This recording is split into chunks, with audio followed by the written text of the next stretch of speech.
In both Autism Was a World and Prisoners of Silence, facilitated communication is discussed at extensive lengths. In the former, the mode of communication is advocated by low-functioning autistic Sue Rubin, who claims that facilitated communication became a mode of expression for her, providing opportunities which she had never had access to beforehand.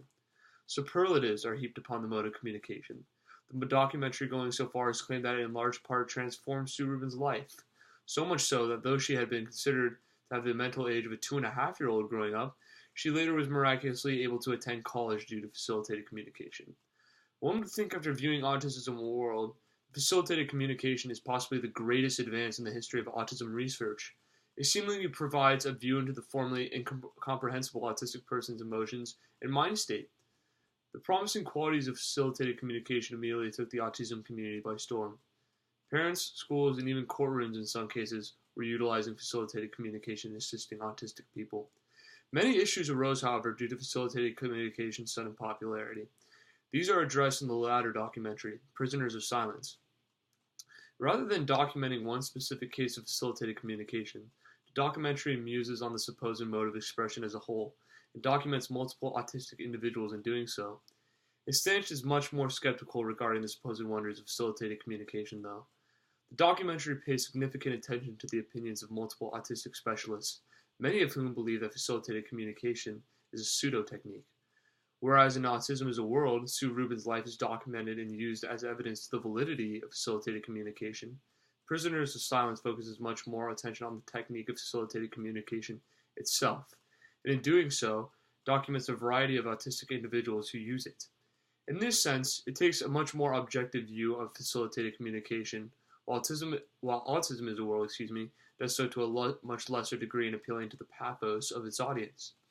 A large component of facilitated communication is the intervention on the part of the facilitator, the person who aids the autistic individual's hand in dictating what they would like to express on a keyboard. This particular facet of facilitated communication is discussed at length in the documentary, especially in regards to its possible influence on what the autistic individual communicates. Context needs to be given, however, as to why the validity of facilitated communication is of such profound importance. What difference does it make if the autistic are able to use this mode of communication or not? How does it affect anybody? What type of implications does facilitated communication hold, which can be taken so seriously? Well, as it turns out, facilitated communication holds enormous implications on not only the life of the autistic individual, but the lives of the autistic individual's family. As related in the documentary, over 10% of autistic children who use facilitated communication alleged that at one point they had been sexually abused by a family member. Such a large number of possible victims can never be taken lightly, and furthermore, all who claimed that they had been sexually abused were users of facilitated communication. This rather bizarre phenomenon that took place amongst facilitated communication users immediately raised the question as to whether the thoughts and ideas expressed through the mode of communication had been that of the autistic individuals or that of the facilitators. Rather graphic and obscene words were being expressed in allegations, and beyond even the sexual molestation charges, coherent sentences with verbose wordings and grammatically correct structures were being expressed by autistic individuals who were previously thought to be severely mentally retarded. 6- and 5-year-old autistic children were utilizing words and expressing thoughts far beyond their own years astoundingly. Where did the autistic children gain such immense and brilliant knowledge? And furthermore, why was it that they as a group contained such astounding insight? Autistic children who formerly were withheld from participating in non-special education courses suddenly began attending and further passing these courses with flying colors. Why was it that the autistic's intelligence was so overlooked in the past? This all begged the question as to the role the facilitator played in aiding the autistic children through facilitated communication. Dr. Howard Shane was among the most prominent of the autistic specialists who questioned facilitated communication's validity. He points to the many revealing tendencies of the autistic who use facilitated communication as evidence, such as the autistic's tendency to not look at the facilitator board whatsoever while communicating a message. To further prove his point, Dr. Shane conducted a double-blind test on both an autistic individual and her facilitator, showing both the facilitator and the autistic individual a photograph and asking the autistic individual to later express what was represented in the photograph. Though unbeknown to the facilitator, the photo shown is different from the one shown to the autistic patient.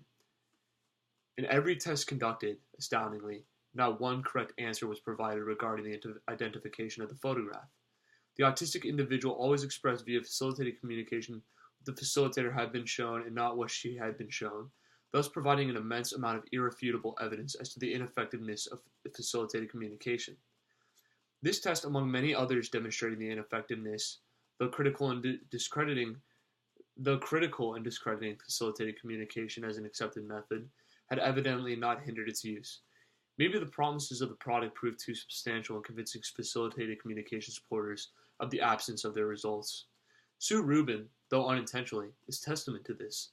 Though this is not my saying that Sue's use of facilitated communication is invalid, which I can never know, it is interesting to note that Prisoners of Silence, a documentary profiling the immense controversy regarding the validity of facilitated communication, was released in the year 1993, while the documentary profiling Sue, Autism as a World, was released in 2004. The issue of facilitated communication is thus not an easy one to come by. It is one of astounding controversy, both on the part of its detractors and its supporters.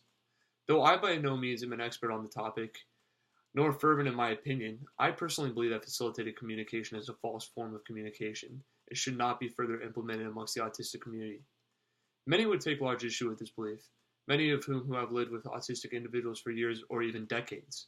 So in this, I understand that my opinion regarding this issue is based on my understanding even more so, but nonetheless, through my small research on the issue, I have learned of how large the implication of facilitated communication's use is, and how important it is to understand what you are doing to the autistic individual and providing them with this supposed mode of communication.